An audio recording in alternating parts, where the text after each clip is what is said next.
Hello everyone, thanks for coming back. I have to do this one because I was inspired by a man last night. He's called the Maverick of Wall Street. He goes by that handle. And he had mentioned that he likes to see what's going on in Canada because he says, I very often found that what goes on in Canada will eventually go on in the United States.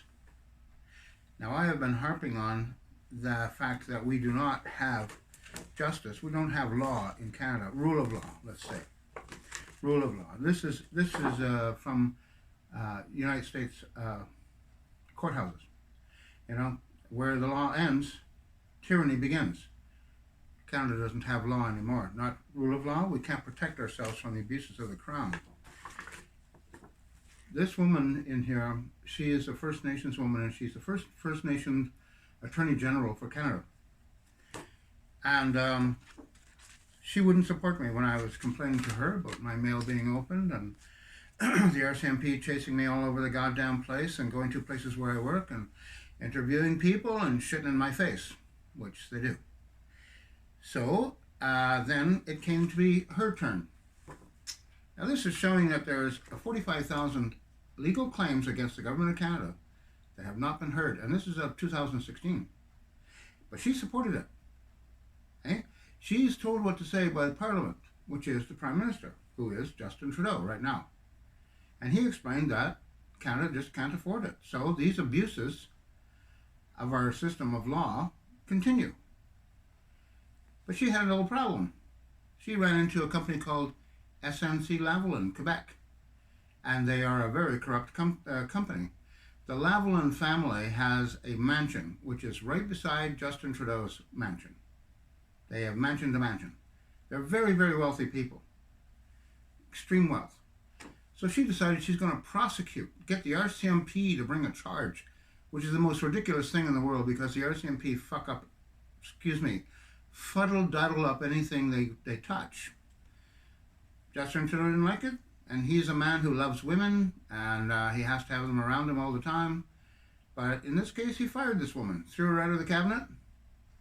She had, when the election came up, she ran as an independent. She won her seat. But she was so roughly treated by the Liberal Party, Justin Trudeau, that she's now resigned and lives a retired life. She's a lawyer, by the way. But anyway, when it came her turn, when I was complaining to her, she didn't help me. Then came her turn, and now she's out. As they do. Just to give you some indication of how ridiculous it is here, the current Prime Minister is from the province of Quebec, and this is a former Prime Minister named Paul Martin. Paul Martin was looking for a Governor General, so he chose this woman. Her name is Michaëlle Jean. This man had a little problem. She wasn't a Canadian. He looked all over Canada for someone to be Governor General, and he couldn't find one person competent. But this woman is not from Canada. In fact, she's from Haiti. She had a little problem with the communist regime there. What was his name? Duvalier? Duvalier.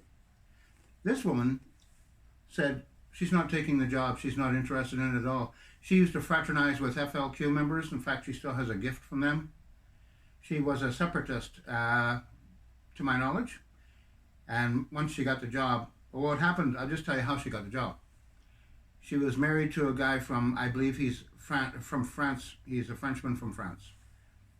Haiti is primarily French-speaking, but they speak a slang language of the French language. So, Paul Martin was so desperate, that he sent 3 emissaries at night to go to her fabulous house in Quebec, where she was working for Radio-Canada, which is an arm of the CBC, and it used to be called like the separatist wing.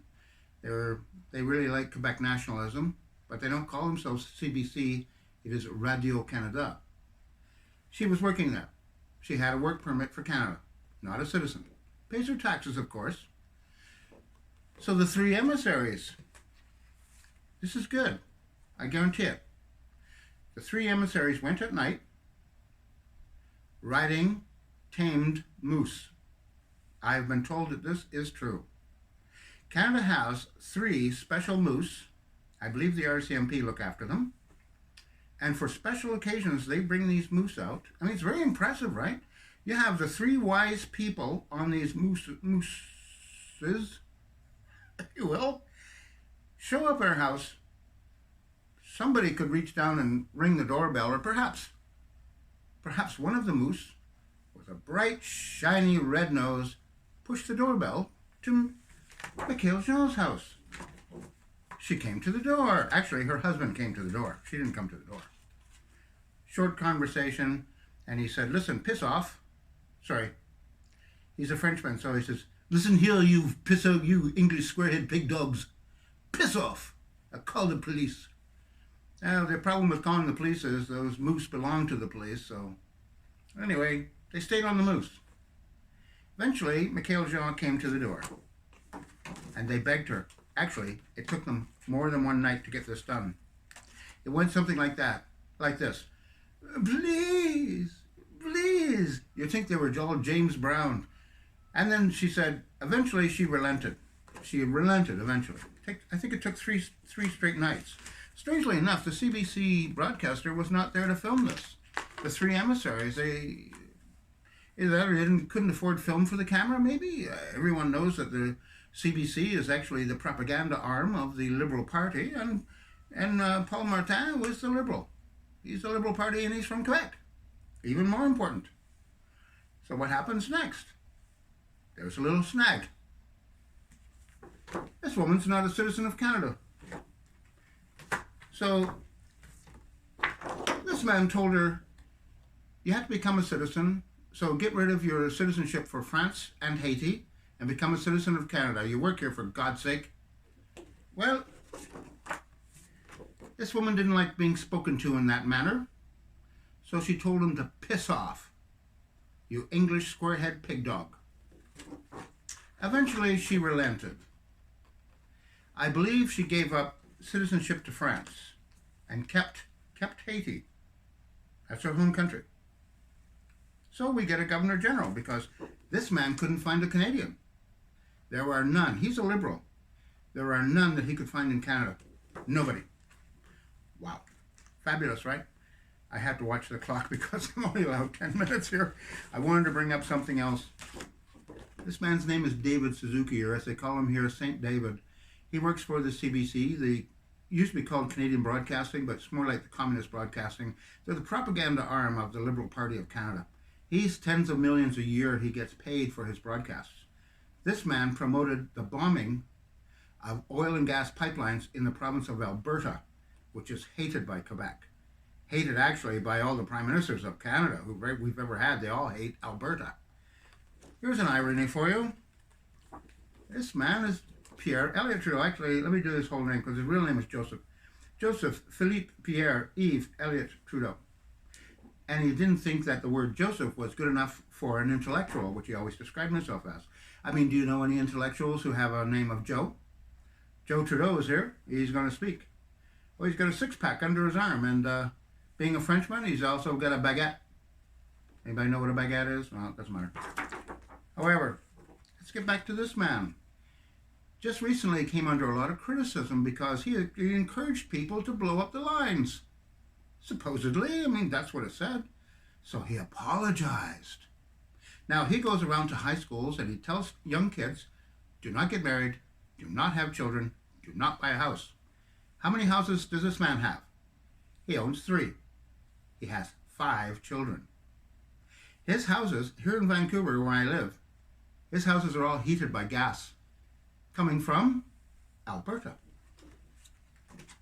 This man's family fortune, which was earned by his father bought oil from Alberta, oil and gas, at Quebec City, where the pipeline ended from Alberta, and became a billionaire.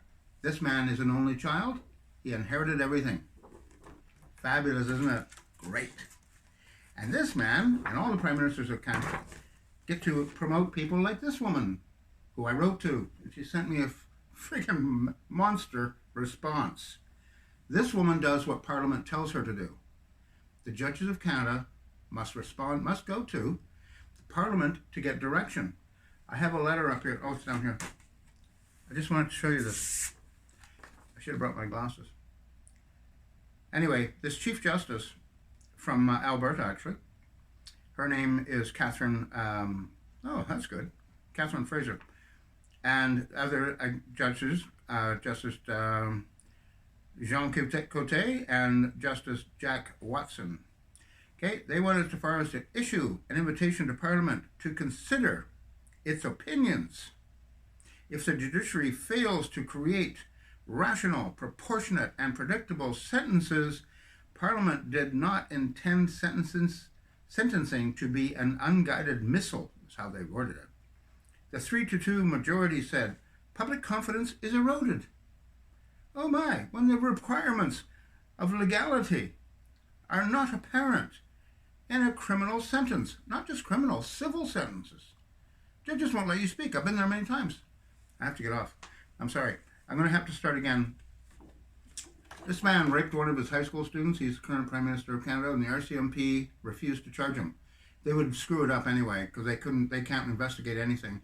They couldn't investigate a breaking in a chicken coop if there was any foxes involved or anything like that. They just couldn't do it. They usually, when they screw up real good, there's a big parade like they did in Nova Scotia when they killed so many people and set fire to their bodies. The RCMP. I'm going to get going. I'm sorry. This is my local MP, Peter Julian. My God, he's been in the office for so long, but my mail is still being opened by Canada Post. I complained to him. Canada Post won't answer him. They don't answer me. They don't answer anybody. I just get stopped by the side of the road by the Royal Canadian Mounted Police. And on one occasion, the guy pulled out his service gun and put it to the back of my head. His name is Richard Urquhart. I complained. The RCMP said his name is not Richard Urquhart. It's E.G. Luscombe. And the RCMP investigations, I don't know if you know this, America should be warned, in Canada, they can't be appealed by anyone. No one in Canada can do it. Not even this woman. The Supreme Court of Canada has no jurisdiction over the police. Zero. Isn't that great? I'm going now. Bye. Thanks.